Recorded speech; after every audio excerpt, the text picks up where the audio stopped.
Perfect. All right, so this is one of my favorite things. I think is really cool. We'll get back to this in a second. So the other day when we were working with the pendulums, okay. The other day we were working with a pendulum, and if you hang a pendulum, green, don't let me down, green, don't let me down. And we watch a pendulum swing back and forth, right? We looked at the time, and we saw that the time was a square root relationship. Then we did some brainstorming activities, and in the end, we ended up with this.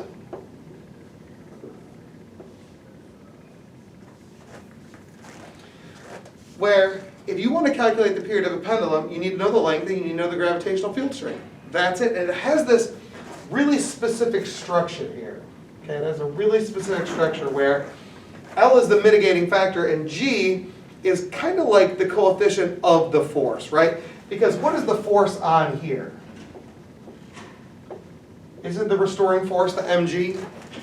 So you see how the g is the coefficient of the restoring force. Does that make some sense? Well, I think you guys did a really nice job here. When you solve for the coefficients, what were your coefficients value? Kelly, what's your coefficient value?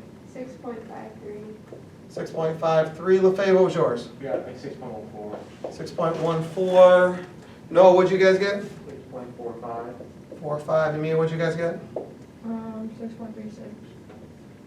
So if you look at these, okay, if you were to take an average, so this is going to be about 2.5 here. So this is actually about 6.3, 6.4. So, but that can't be a random number, right? Science doesn't work like that. The world isn't programmed to work like that. Is this close to some value that we might have a sense of here? Right? What's our pi value? 3.14. What's 2 pi? 6.28. Do you think that this might be close to that? So if you were to rearrange this then, this is my favorite part. If you were to rearrange this then, could it be possible that this is equal to this?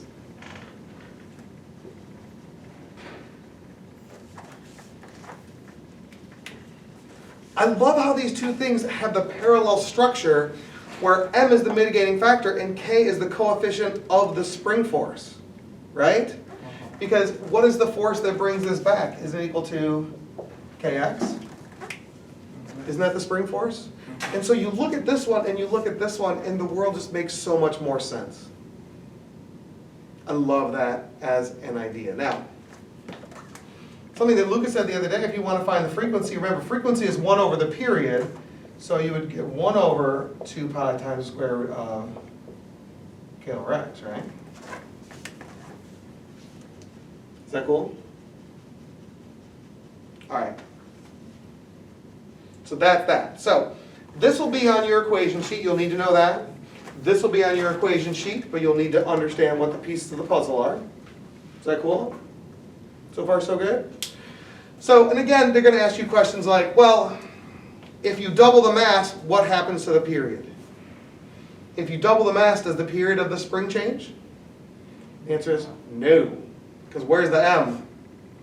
It's underneath the square root. So what would you have to do to the mass to get the period to double? Check your neighbor now. What would you have to do to the mass to get the period to double? Check your neighbor meow. Under square root. So if you have 4m, it would then turn into 2 root m. Yeah. It's not a double, so you got a quadruple. All right. Oh, like if we wanted a period to double. Yeah. Oh, yeah, that makes sense. Now, what do I want you guys to do now? So you're going to take a whiteboard. Hopefully there's a whiteboard at your station or near. Okay. And what you're going to do is you're going to bounce your pendulum again. And you're going to get, here's the position and time. Then you have a velocity time. And you have an acceleration time. Okay? That sound good? And what you're going to do is you're going to try to fit a curve to them. Okay? You're gonna try to fit a curve to them. Now, what we're looking for is we're looking for this.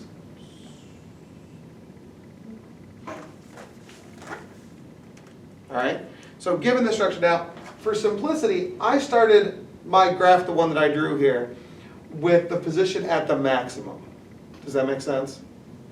And then so it's maximum. Now, because of the symmetry principle, right, there's a line here in the middle of that where you have the same amount above and the same amount below. Just keep that in mind, that's important. Okay, does that look good? And then so you want to be able to get an equation for this, then draw the velocity that goes with this. Now, I want you to be really careful about this. Like when the position is at a maximum, on its way down, what does the velocity look like? And when the velocity, and then what does the acceleration look like? So don't just draw them all willy-nilly. Try to be really specific and explicit about the way you draw them, and we'll see if we can't get some equations. Okay? Ready, set, go!